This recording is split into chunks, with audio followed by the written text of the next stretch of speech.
네, 안녕하세요. 월가즈입니다. 오늘은 미국 주식과 한국 주식의 역학 관계에 대해서 정리를 좀 해볼까 합니다. 더 넓게는 미국 주식과 이머징 마켓의 이야기로 일반화할 수 있겠는데요. 저는 지금 미국 주식 매수를 한 채로 조금씩 한국 주식 숏을 이제 치솟을 때마다 소량으로 좀 모으면서 해지하다가 하반기 중에 완전히 롱숏 비율을 반전시키는 전략을 구상하고 있는데 왜 그러한 접근법을 구상하고 있는지 그 논리를 설명드려 보겠습니다. 제가 시즌3 예고편에서도 언급했던 것 같은데 경제정책의 패러다임에서 봤을 때 통화정책, 그러니까 연준을 중심으로 금리를 조절하거나 양적 완화를 통해 이루어지는 정책이죠. 이 통화정책을 통한 경기 부양은 연준이 기준금리를 내려주고 양적 완화로 국채금리를 내려주면서 한국의 기준금리도 내려올 수 있고 또 양적 완화의 유동성이 이머징으로 향하게 되면서 그 낙수 효과로 한국의 경제나 코스피에 매우 완화적인 환경이 조성될 수 있습니다. 반면에 재정정책을 통한 경기 부양은 그것을 실행하기 위해서 반드시 정부가 증세를 하거나 국채를 발행해야 하기 때문에 단기적으로는 유동성이 풀릴지 몰라도 그 후폭풍으로 국채금리가 뛰는 채권 자경단 현상이 일어날 수 있습니다. 특히 지금은 인플레이션 재점화 우려도 있고 미국 정부의 GDP 대비 재정 적자가 매우 심각한 상황이기 때문에 더욱더 큰 부작용을 동반할 수가 있죠. 그렇기 때문에 이런 상황에서는 바이든과 옐런이 재정 지출을 통해 유동성을 공급하려는 계획이 단기적으로는 금융시장을 부양할지 몰라도 결국은 국채 공급이 늘어난다는 측면에서 미국에게는 약 주고 나서 병 주고인데 한국에게는 약은 안 주고 병만 주는 결과가 될 수 있다고 봅니다. 그 상황에서 재정 정책이 인플레이션까지 촉발시키면 통화 정책을 긴축적으로 만들면서 한국과 같은 제3국 경제와 자산시장은 점점 망가뜨릴 수 있는 것이죠.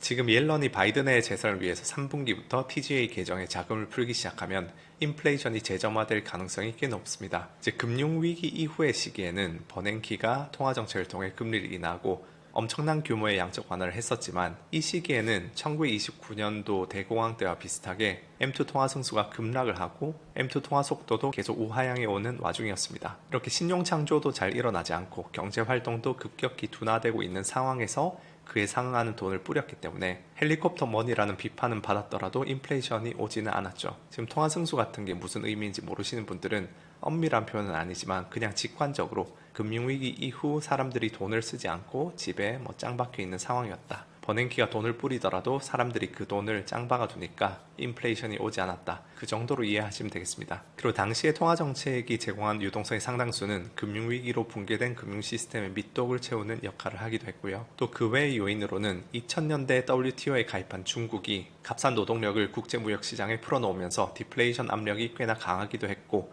또 아마존을 필두로 한 이커머스의 성장도 과거에는 본인 지역 내 마트에서 비싸게 주고 사는 물건을 전국구에서 가장 싼 벤더에게 이제 배송을 받을 수 있게 함으로써 또 다른 디플레이 요인으로 작용을 했죠. 그래서 인플레이션이 그렇게 오지는 않았다. 반면에 코비드 시기는 완전히 기제가 달랐습니다. 통화 승수도 그렇게 내려가지가 않았고 통화 속도도 금방 회복을 하죠. 이 상황에서 제로 금리를 오래 유지하고 양적 완화를 하고 바이든이 엄청난 규모의 재정 지출을 하면서 인플레이션은 거의 10%까지 치솟습니다. 그리고 연준이 그것을 잡는 과정에서 2022년 증시는 박살이 났었고 2023년 4분기부터는 이제 슬슬 기준금리가 고점을 찍고 내려올 거라는 기대감, 그리고 옐런이 바이든의 대선을 위해 재정 지출을 할 거라는 기대감 때문에 미국 주식도 한국 주식도 오르고 있죠. 그런데 한 발짝 물러나서 보시면 코비드 이후 경기 부양을 드라이브하는 무게추가 통화정책에서 재정정책으로 이동하고 있다는 사실이 중요합니다. 금융위기 이후의 양적 완화는 전 세계의 유동성을 공급했지만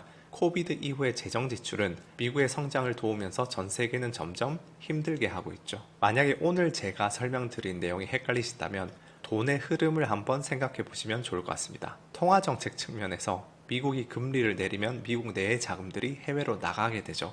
그럼 해외 국가들은 달러가 유입될 뿐더러 그들도 기준금리를 낮춰서 경기 부양을 할 수 있는 여력이 생깁니다. 또 연준이 미국 정부의 국채 매입을 하는 양적 완화는 국채 금리를 내리고 경제 유동성을 공급하고 그 유동성이 수익률을 찾아서 해외로 나가게 되죠.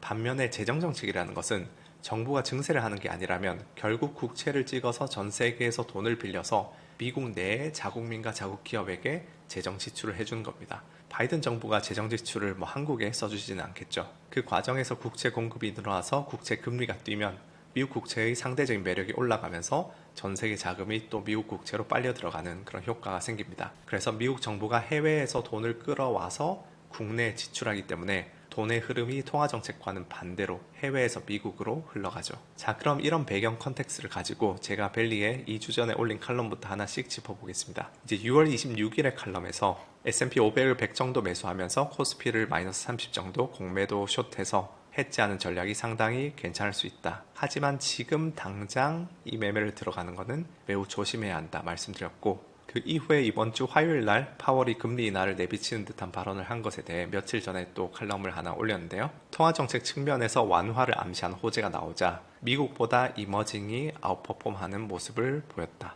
재정정책이 대두되면서 벌어졌던 미국과 이머징의 갭이 통화정책의 완화로 인해서 살짝 좁혀지는 모습이다. 그리고 이 기조가 별다른 이변이 없으면 9월 FOMC까지도 이어질 수 있다. 그 이후에 오늘 금요일에 이제 코스피는 또 1% 이상 급등을 했습니다. 그런데 이제 9월 FOMC 전후로 막상 파월이 금리 인하를 한 차례 하고 나서 두 번째 금리 인하부터는 조심스럽게 좀 점진적으로 하겠다는 레토릭을 줄 경우에는 다시 순식간에 무게추가 이머징에서 미국 쪽으로 쏠릴 수가 있으리라 생각합니다. 이렇게 말할 수 있는 근거는 지금 옐런이 유동성을 뿌린다고 가정하면은 그게 시차를 두고 연말쯤에 나타날 수 있거든요.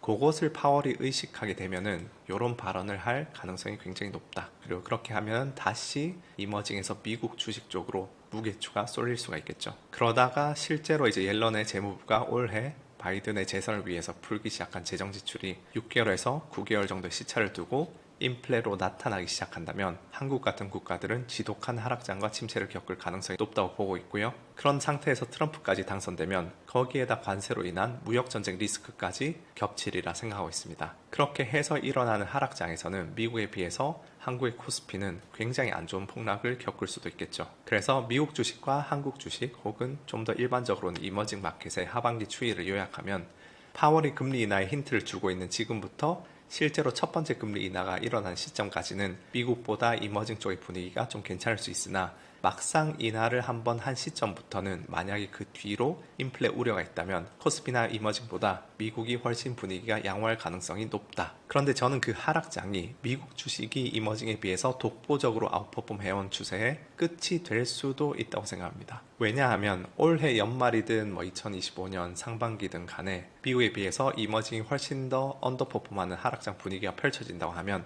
그 과정에서 이머징 쪽에서는 고통 속 체질 개선이 일어날 거라 생각합니다. 반면에 미국은 연말 혹은 내년에 하락장이 펼쳐진다 할지라도 이머징에 비하면 침체도 마일드하고 자산 시장도 비교적 온건한 하락장일 가능성이 높지만 그 과정에서 부도기업 정리 등의 체질 개선이 일어나지 않으면서 25년에서 26년 사이 바닥을 다진 이후로는 다시 미국보다는 이머징 마켓 투자가 더 좋은 시장 상황이 펼쳐지지 않을까, 그런 추정을 좀 하고 있습니다. 어쨌든 요즘 한국 개인 투자자분들 사이에 이제 팽배한 분위기는 국장에서 뭐하나 미국 시장이 최고다라는 것이 이렇게 진리처럼 여겨지는 건데요. 물론 코리안 디스카운트는 한국 기업들의 거버넌스를 보면 어느 정도는 당연한 일이라고 생각합니다. 그래서 오늘 이야기는 사실 한국 주식에 국한해서 생각하기보다는 미국 주식 대 비미국 이머징 마켓 주식의 구도로 생각하는 게 맞을 것 같습니다. 어쨌든 평소에 주식조차 하지 않던 제 주위 지인이나 연로하신 분들도 주식을 하려고 하는데 미국 주식 사는 게 맞지 않냐 라는 이야기가 나오고 있는 만큼 이 미국 주식 쏠림 추세도 점점 심화되는 과정에서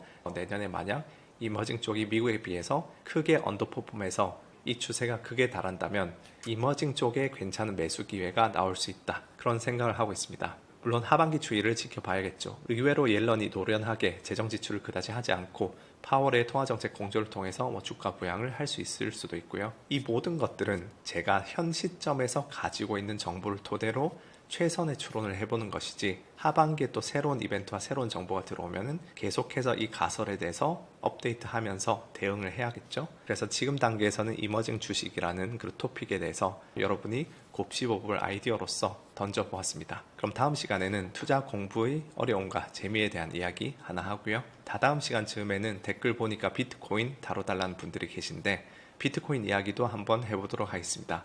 감사합니다.